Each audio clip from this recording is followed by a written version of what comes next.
امید ہے IMF programme 1-2 روز میں بحال ہو جائے گا، ایسا کہا گیا وزیر خزانہ مفتاح اسماعیل کی جانب سے۔ انہوں نے کہا کہ IMF کو سرکاری ملازمین کی تنخواہوں میں اضافے پر اعتراض نہیں۔ IMF کو 12 لاکھ آمدن پر انکم ٹیکس چھوٹ پر بھی کوئی اعتراض نہیں۔ مزید کہا کہ IMF کا تنخواہ بڑھانے سے کوئی تعلق نہیں، سالانہ 12 لاکھ آمدن پر انکم ٹیکس چھوٹ برقرار رہے گی۔ وزیر خزانہ مفتاح اسماعیل کی جانب سے یہ بتایا گیا ہے۔ وزیر خزانہ مفتاح اسماعیل کی جانب سے اس امید کا اظہار کیا گیا ہے کہ IMF ایک آدھ دن میں معاہدہ کر لے گا۔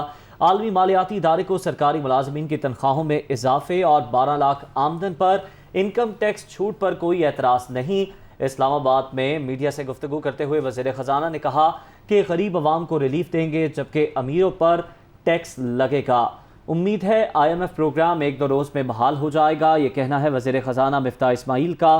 انہوں نے کہا کہ غریب عوام کو ریلیف ملے گا جبکہ امیروں پر ٹیکس لگے گا۔ ان کا مزید کیا کہنا تھا، آپ کو سنواتے ہیں۔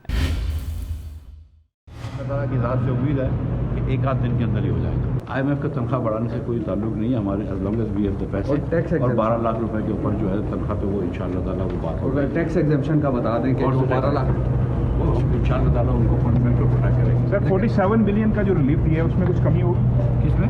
انکم ٹیکس ریلیف 47 بلین کو صاحب سرورت لوگ ہیں ان کے اوپر ٹیکس لگے گا، لیکن غریب عوام کو ریلیف نہیں۔